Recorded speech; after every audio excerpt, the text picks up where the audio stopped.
Welcome back to the Deliberate Leaders Podcast. I am your host and executive coach, Allison Dunn. I'm pleased to introduce our guest, Jack McGuinness. He is an executive team coach and co-founder of Relationship Impact, which is a consulting firm focused on helping organizations build great teams. Jack has served as within the United States Army 10th Mountain Division. He was COO of a boutique management consulting firm and CEO of a contract packaging company. In today's episode, we are going to be discussing how to build great leadership teams. Jack, thank you so much for joining us today. Thanks so much for having me. I appreciate it. Absolutely. I love to kick these off with a deliberate conversation. Okay. What would be your number one leadership tip for our listeners today? Let's see. So I think, that one of the challenges we see in the executive teams we work with or many executive teams are their ability to have tough conversations with each other. And there's a lot to that, but recognizing that that's tough and leaning into whatever's getting in your way of having those tough conversations. Jack, I would say 100% of my coaching sessions are focused on how to have those tough conversations. Is there any equation and or formula or method that you lean on for that you'd be willing to share? Yeah, sure. So within, again, the work that I do and my partner do is all focused on working with the leadership teams of growing companies. So without the formal team leader, the president, the CEO, whatever that looks like, modeling the behaviors necessary to have the tough conversations is really, really difficult to set that up. And that's just basic stuff like the ability to receive feedback well. Without defensiveness or without overreacting, that type of thing. Not being judgmental when someone else has something to put on the table, even if it's not the smartest idea you ever heard. Just creating an environment where people feel comfortable challenging each other, confronting each other, discussing important ideas. That I would say modeling from a leadership from a CEO is really, really important. Okay, so it's not a magic bullet because there's a lot to that as well. But for it is sure. what, yeah, it's a major part of where it starts. Yeah, sure. Yeah, I agree. Good. Thank you. So we're going to talk today about how to build great leadership teams. I'm just, I guess my first question is, what gets in the way of leadership teams being just effective in general? Yeah, I mean, it does get back to the ability for teams to, have what we call productive dialogue, or their ability to debate, challenge, confront each other on the most important issues they're facing without defensiveness, the passive behavior, aggressive behavior that goes on, without lobbying the CEO, that all those things. So to be able to have the tough conversations in a productive manner is both a productivity accelerator and a relational accelerator as well. What is the approach that you use to helping build great leadership teams? So we have a point of view that then one of the reasons we started the company 13 years ago is we believe that leadership teams are different, and they're not just any team, and that it's really important that teams recognize that they have impact down the chain in their organization. So if there's dysfunction at the leadership team level, it typically, in our experience, bleeds down into the rest of the organization. So really important that leadership teams recognize that impact that they have in an organization as an accelerating body or as a hindrance sometimes.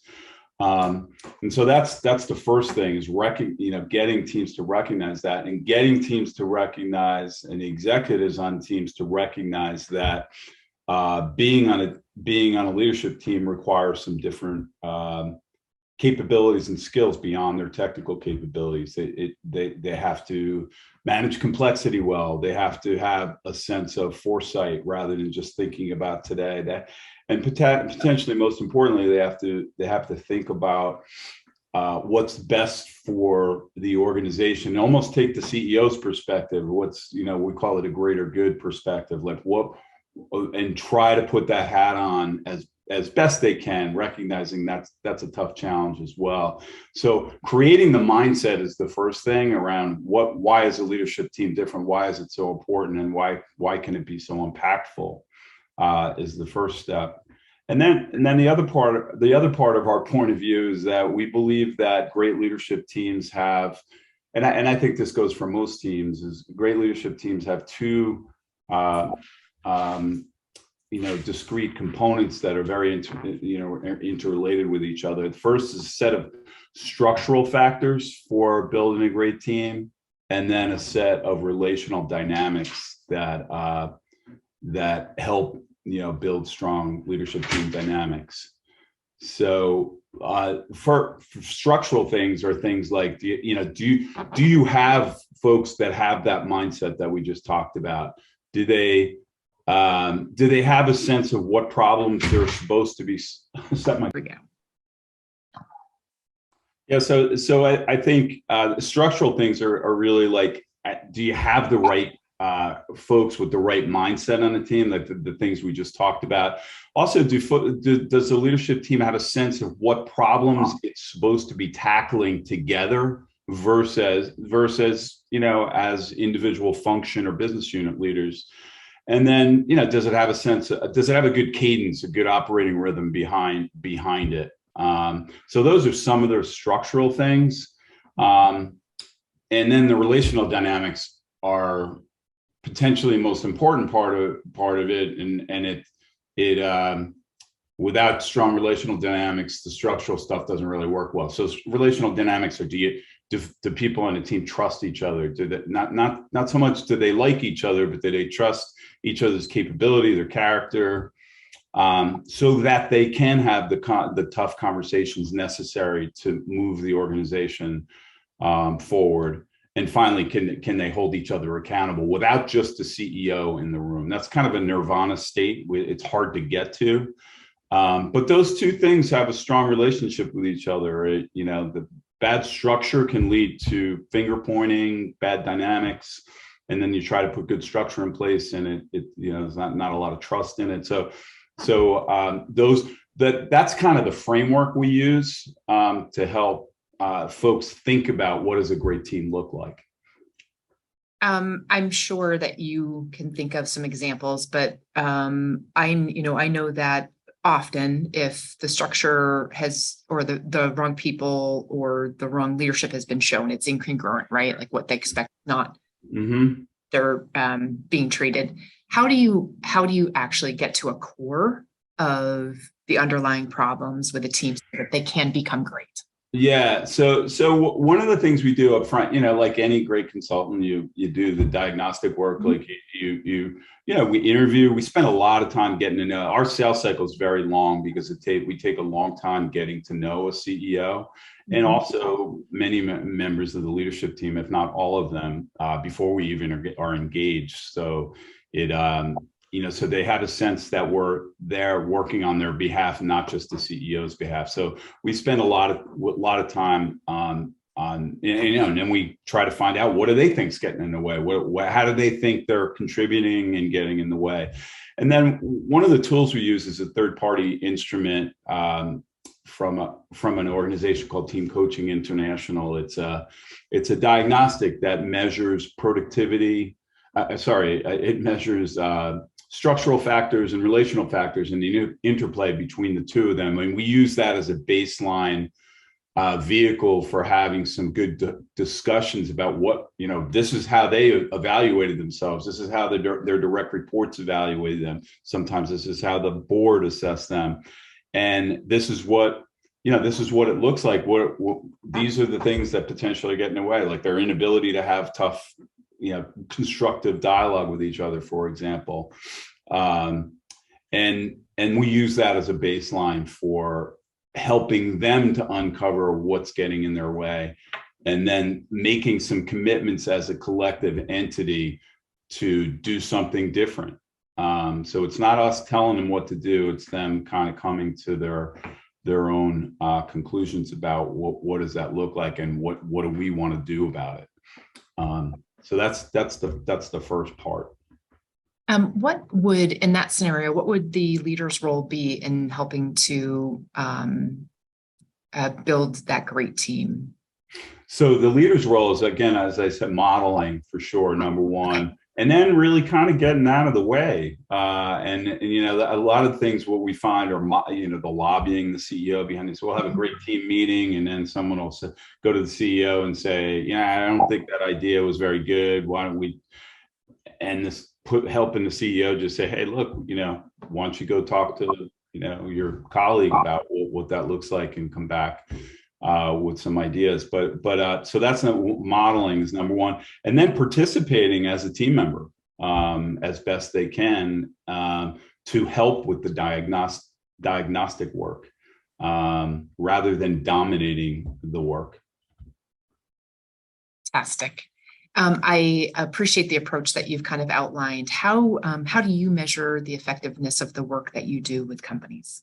Yeah, so it's really up to them to measure it. And that is, we use the diagnostic instrument as a baseline. They make collective commitments to do stuff differently. Like that could be as simple as, we don't really focus on what problems we're solving together. And so we're kind of spastic around how we're doing that, right? What are the big issues we're solving together? So we're going to spend some time, and over the next 12 months, what are the one or two things that we should be tackling and getting in a rhythm on? So they'll make some decisions about that. The other decision might be to establish some ground rules or operating principles or norms around how is it that we're going to behave together. And on the extremes, it's as stupid as coming to a meeting and throwing your phone in a box because people have not been very disciplined about how they deal with that, to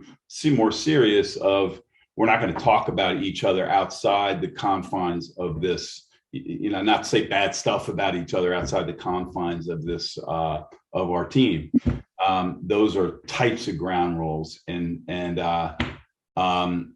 So those commitments they make to each other, and their feeling of, are we making progress on those things, and are the folks under them feeling like they're making progress, is how we measure it. And we use this diagnostic tool to evaluate in the beginning and the middle and towards the end of an engagement.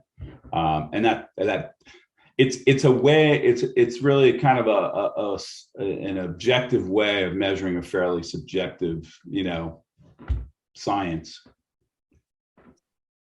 Is there a right size for what a great, how many people should be at the table to make a great team? I don't really have a strong opinion on that. I'd say 20 is too many and 2's probably not enough. And so, but it really depends on this. And, I work with some startup companies where it's just the COO and the CEO maybe, or they don't even define themselves as that. And to some larger companies where there's an executive team and then a set of leaders under them. And they call it a senior leadership team, for example. And so, that might have 13 or 14 people on it. Definitely dynamics are harder to manage when you get larger, but can be done. Okay. And I guess I know that I get the question often. I'm just curious what your insight into this would be, is assuming that a team has specific things that they are focusing on to move the organization forward, how consistently should they be meeting? Again, it really is dependent upon on their capabilities to communicate well. We see some folks that have to meet a couple times a week on specific new initiatives that they're tackling together, versus other groups that are really kind of good at dividing and conquering and then coming back together. And so it really does depend on the team composition and the dynamics of the people that are at the table, from my perspective, at least. Cool. I appreciate that. Jack, thank you so much for your insights on this particular topic. What is the best way for people to follow and or connect with you? Sure. So the best way to get me is at my website at relationship-impact.com. And you'll get bombarded right away when you go to the site about potentially buying my book. So my new book was launched in Amazon in the middle of June, and it's called Building Great Leadership Teams. So that's a good way to learn more about what we do as well. Fantastic. Thank you so much for your time today. My pleasure. Thank you for having me.